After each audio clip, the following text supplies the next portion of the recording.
Hello there, my very good friends. On today's wrestling news, AJ Styles is retiring. Logan Paul is a free agent. Matt Cardona to WWE, ? And has the NXT pay scale been revealed? I'm Adam Wilborn. I'm Andy Murray. And this is the news. Okay, we're going to kick this one off by talking about AJ Styles. He's retiring. Quite soon, actually. Yeah. Within the next year, basically. He has been speaking to Tokyo Sports, who do a lot of kayfabe and gimmick and a lot of stuff you can't put a lot of trust into. Yeah. However, this comes directly from AJ, and he said the following. I'll probably be at WrestleMania next April in Las Vegas, but that's not locked in. The details aren't decided yet, but there is no doubt I will retire sometime next year. I don't want the fans to see me as anyone other than AJ Styles. That's the biggest reason. Before my body stops working, I've got to retire. Yeah, so basically he doesn't want to become a dilapidated old wreck. Fair play. Yeah, he doesn't want to retire as like a broken down version. He wants people to remember him as the phenomenal one and all of this stuff, which I think is always very noble. And I think it's always good when wrestlers have the opportunity to retire on their own terms, because a lot of people don't get that chance, unfortunately. I haven't figured it out yet. As in what he'll do after wrestling. But most likely I'll be working in WWE. Maybe I'll help develop young talent into main roster stars, but I don't know for sure yet. So, AJ Styles' future has been the subject of a lot of speculation over the past year or so.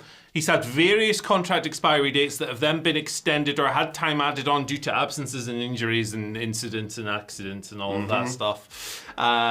It's not ever been confirmed that he was leaving the company, but when these dates come up, naturally a lot of people go, could he go to AEW? Yeah. Or could he go, name another company, I don't know, Marigold. We'll talk about that in the second news video. Or this one, I can't remember. No, second one. Second one, right.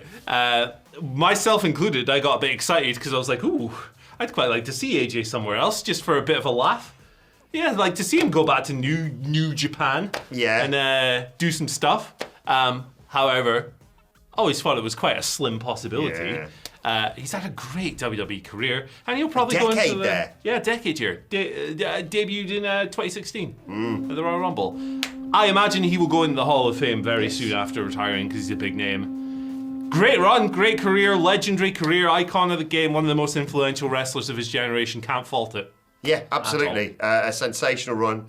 Like, weird time to be a wrestling fan of our age right now. It's like, Cena's gone forever at the end of this year. Then Styles, and there's a whole host of others you could name that are probably rounding that final turn, let's say. Yes. But yeah, without question, I mean, he's done pretty much everything in WWE. I've really liked his most recent run. I think, like, the patter he had with Dominic Mysterio, him pulling out insane spots still at this age is incredible The Cody to see. stuff was really good. Like the fact he's one of John Cena's final opponents as well, doing that in Crown Jewel in Perth, of course. I'm happy to hear that hopefully he will go on and help other wrestlers. There's a little bit of me that thinks, and this is nothing on AJ, but do you remember when, like, really good footballers become managers and they can't really get the best out of the players because their players aren't them? Yeah. It's like AJ Styles, why don't you just do this? Because I'm not you, AJ, mate. It's like You're amazing. Pirlo trying to manage normal players. He's like, what? I'm the best player ever. Yeah. Why are you not the best player ever too? Can I have a tiny bit of a conspiracy? Yes. Quite a lot of people within the TKO umbrella, UFC in particular, say, that's it. Yeah. I'm retiring. So they can free themselves up from their contract to go and do something else. Bit different with AJ because we know his contract is expiring soon. I would assume, they're going to, if they're not insane, they're going to extend it to WrestleMania next year. Do you think so? It's a bit harsh otherwise to be like, see you later. Enjoy, Fastlane. It's your last ever show. They offer him a salary of $20,000. Well, it's like, here you go. Send him back down to NXT. We'll talk about that in a bit. Yeah, here you go, mate. But TKO have got them deep pockets, as we know. They're so generous. It's one of those ones where I'd be intrigued to see. They're not going to do what they've done with John Cena, obviously, but I'd be intrigued to see if they're like, who do you still want to work with? Yeah. Let's see what we can do with this. Let him do some bits. Now he's said it, really has hammered home to me. Ooh, even if it was just like 6 months, I would like him to pop over to AEW for a bit. Yeah, I mean, I just want to see him. I would love to see him wrestle other people just for a bit.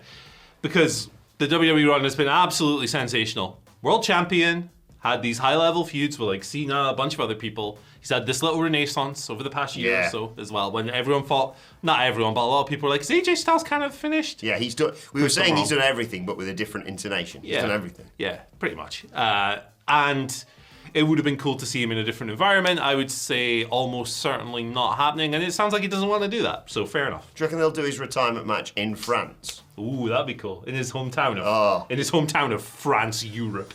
Yeah.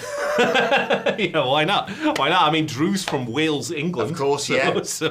So yeah. Now they should build an event around his retirement, I hope so. as they're doing with Cena. Obviously, Cena's a bigger name in the WWE parlance, but it's AJ Styles. Yeah. I remember as a young Andy H. Murray looking up WCW results on the internet before school, and it was like this guy AJ Styles in the dark match versus Air Paris in like 2000, and then he goes to TNA and he breaks out and he becomes the guy in that company. He has all these incredible spells, some low spells as well, but you know, he is the dude for that brand. He goes over to New Japan. He has a tremendous New Japan run.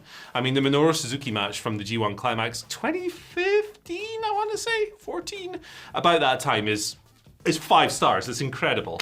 He goes to WWE, Royal Rumble, big surprise. Shot by an idiot, but a tremendous surprise. And his run has been... Look, I'm going to cliche this. His run has been phenomenal. Yes, and I think we all agree.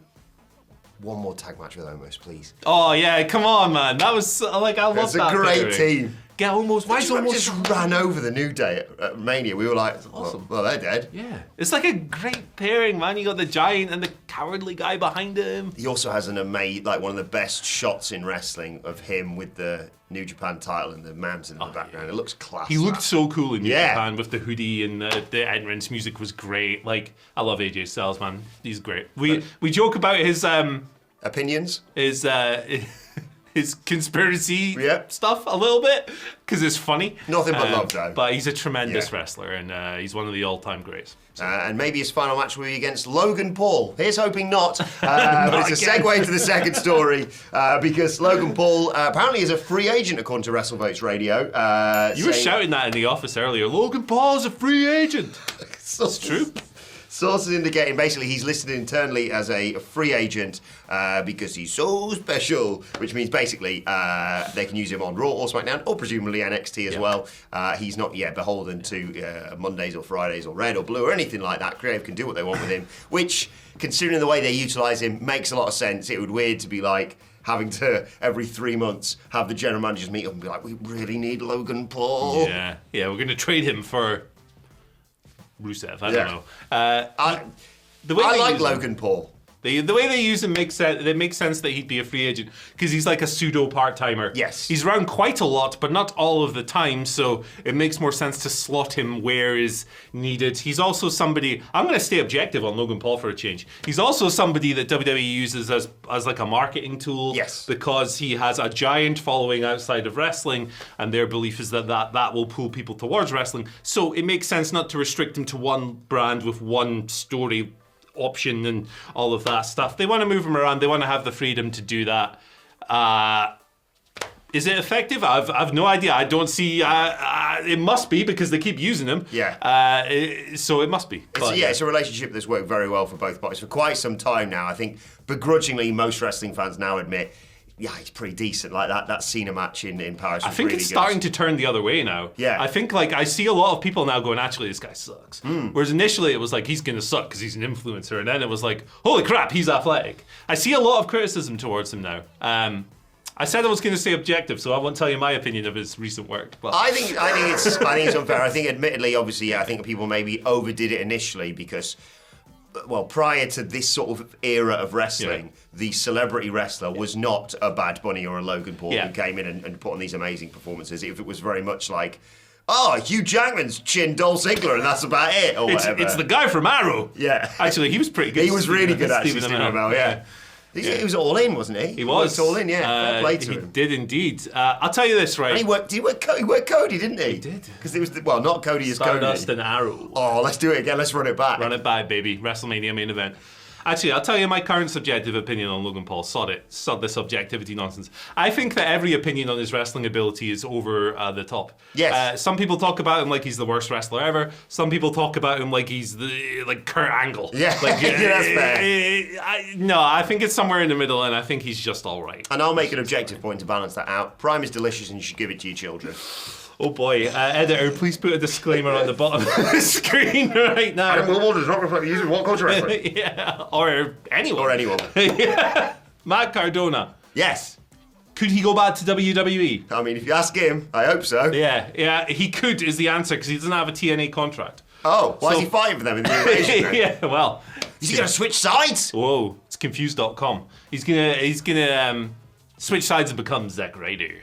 He's the Kurt Angle of this invasion. He is indeed. Flipping sides all over the place. What side is he on? Well, according to Fightful, actually they use that line. Whose side is he on?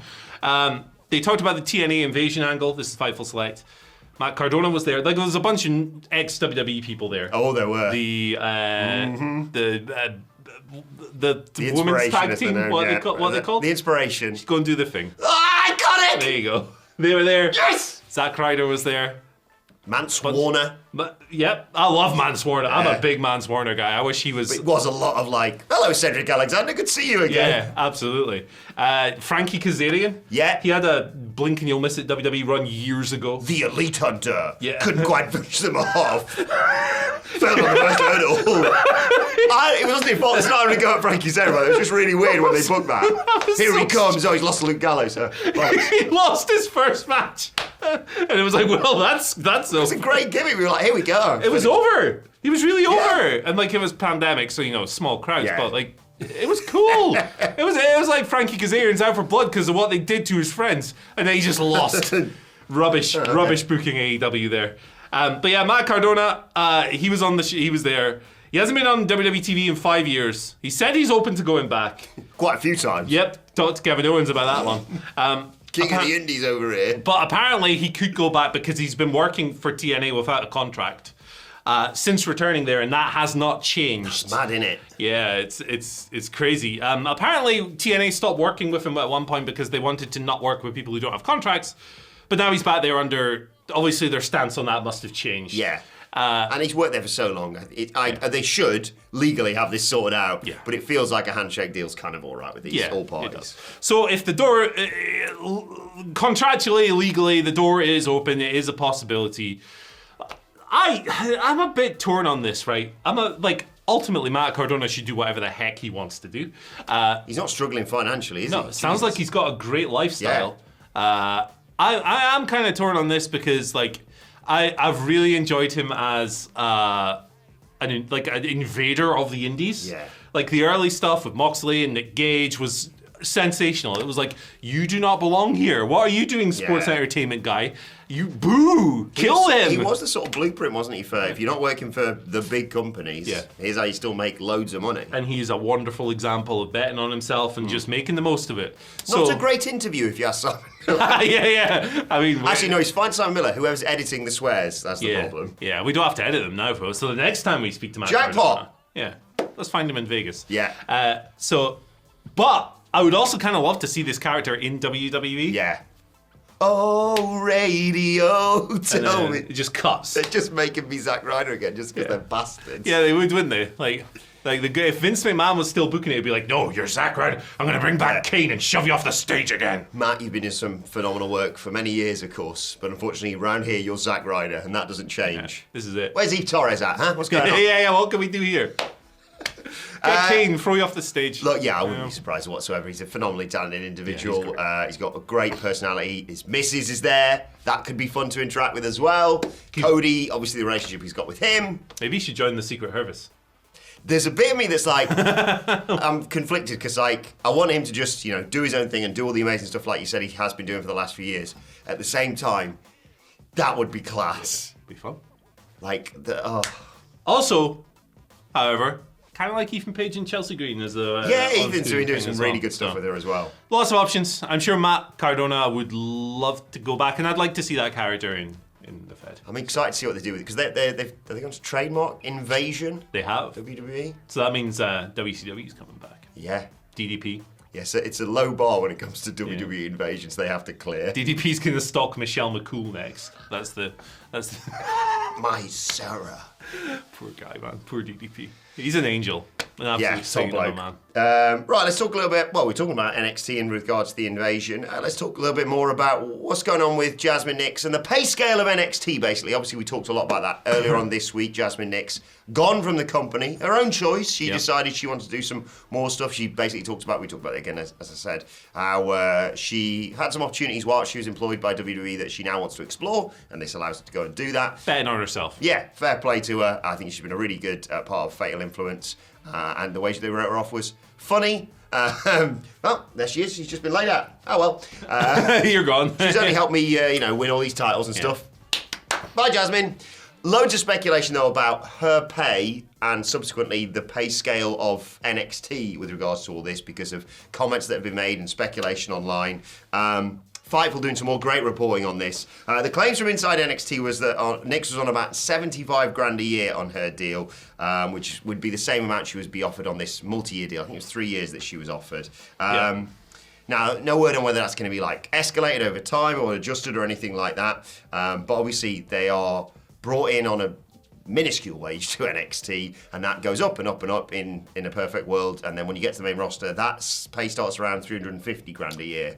But obviously, you've got to factor into that taxes, the fact you've got to pay for your own gear and things like that. Yeah. So, Fightful suggesting that maybe she was on less than 60 grand a year when you take all that into account. Yeah. And there was a comment on Instagram made when someone was speculating on her pay about it being between 80 and 150 grand, and she was like, I'd have loved it. Yeah. What was it? She said 6 figures was the goal or something like that. Yeah. I don't want to, speculate on someone's pay or anything like that. It's a very different world than when you're on the road, presumably, because they are, for the most part, in the performance center and stuff like that. But nevertheless, it's not a lot of money. It's not like WWE short of cash. Yeah, well, here's the thing. I think it's the best way to analyze this is not to look at Jazmyn Nix's individual number too much, but as a percentage of money brought in, right? How much are these sports leagues paying out? So I believe that in the mainstream, the major American sports leagues, it's about 50% of money brought in goes back onto salary, right? The two sports that are way below that, sometimes reported as low as like 10%, 15%. Pause the video, place your guesses in the comments, you'll get it right. Yeah, straight away. The two sports that are way below that are mixed martial arts and professional wrestling. Hang on, wait a second, Andy. There's a link there. Yeah. Could you explain that link? Because I'm not sure I'm picking up on it. Mixed martial arts. That's MMA. That's the UFC. Oh yeah, and then there's professional wrestling. That's WWE. Yep, market leaders. What's the TKO. Yeah. There you go. Bastards. A couple of other things on this, right? If she's being offered the same salary over 3 years, I'm of the belief that if you're not getting an inflation-based pay rise every year, you're technically getting a pay cut because your spending power is diminished. So that's not good. That sum equates to, I believe, about £50,000 here in the UK. And look, she was on a national television show every week, near enough, in a pushed and promoted act. I will just leave it at that. I will say good on her for betting on herself. Yeah. Hopefully it pays off. I hope so too. That's not a lot. Look, straight up, that's not a lot of money for someone who's on TV every single week. Yeah. So. Yeah, I just think it's one of those things that across the board, I know people will look at certainly like, oh well, Roman Reigns barely works any dates and he's on this money. Right. Well. Huge star. A, he's a huge star. B, yeah, he brings in so much money to WWE. Yeah.